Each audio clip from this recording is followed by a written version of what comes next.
to another edition of Woman to Woman Ministries with your sister girl evangelist Janice Webster. This ministry comes to you expressly from the heart of God with the intent of helping God's daughters walk in abundant life. For prayer or counseling, call area code 904-910-5484 or write P.O. Box 66147, Jacksonville, Florida 32208. Now prepare your hearts to hear from God.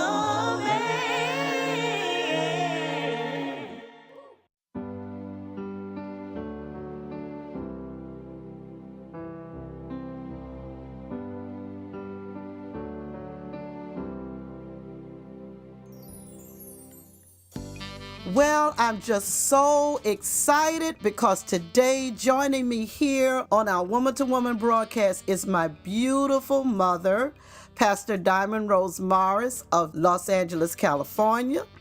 And I can honestly say that she's beautiful inside and out. And we've both been very excited about this particular broadcast because we want to share with you our testimony. You know, our theme today is the power of a praying mother. And once you hear this testimony, you'll understand just how appropriate that theme is to our lives. Mom, can you just greet our radio audience and begin by telling us a little bit about yourself and where our story begins? Hello, everyone. I would like to express to you, everyone that's listening to this broadcast, the joy of an answered prayer after so many years.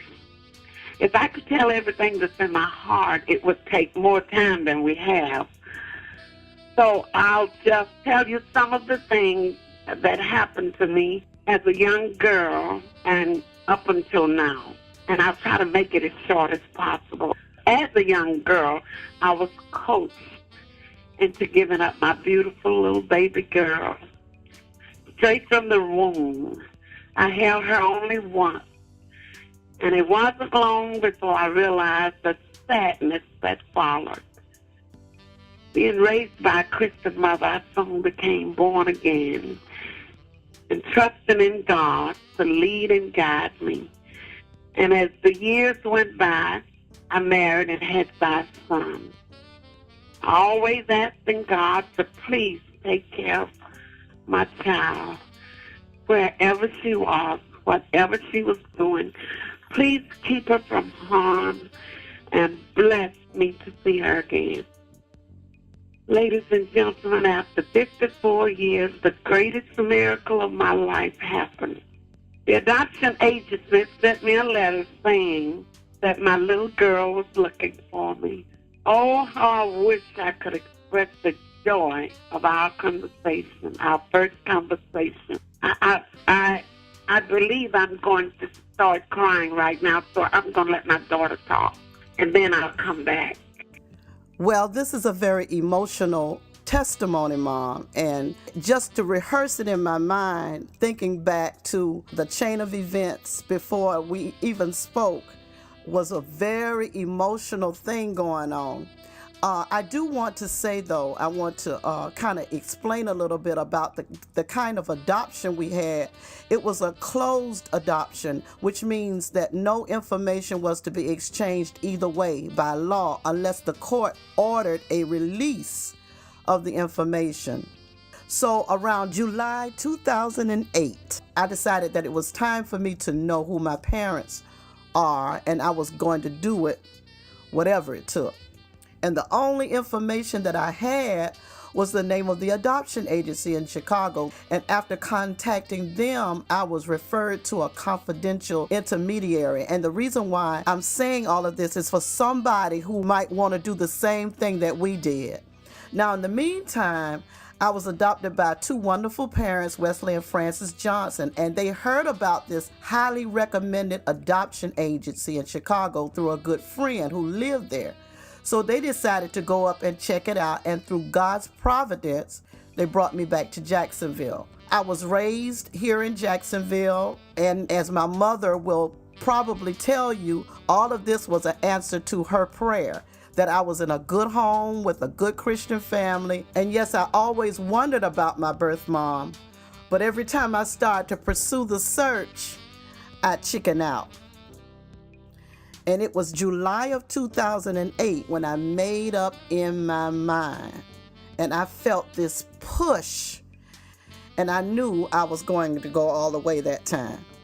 And even then I was concerned that I might have waited too long, but God knew, and He knew what we both wanted on both ends, and He heard the prayer of my mom. So I called the adoption agency, and they referred me to the intermediary, and then they opened the files and released the information on both sides. They released the information to her, and they released the information to me.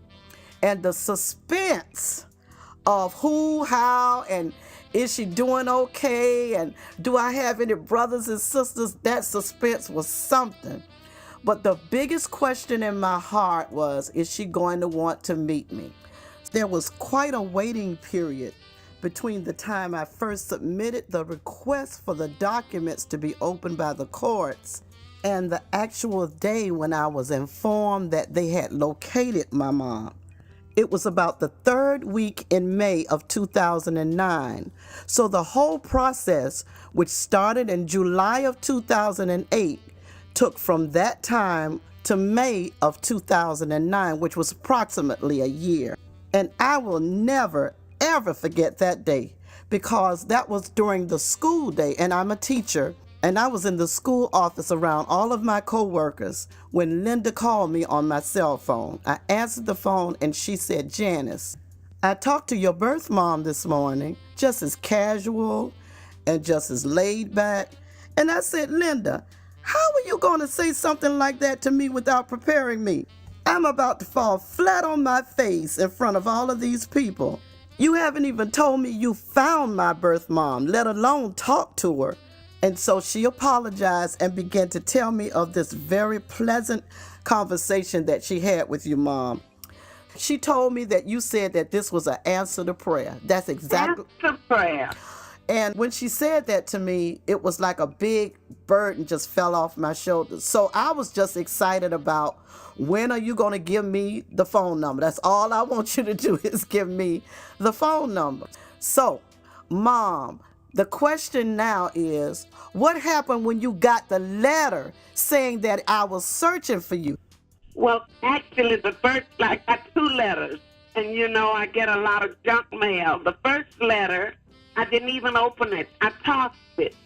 I don't know why. I tossed it because it just looked like junk mail. But then a couple of weeks later, I got the same letter with this address on it. And I opened it, and I had to sit down. Or fall down. It said that a lady, and I knew my child's age, and I knew that when she was born. And they said that she was looking for me, and she believed that I was her mother.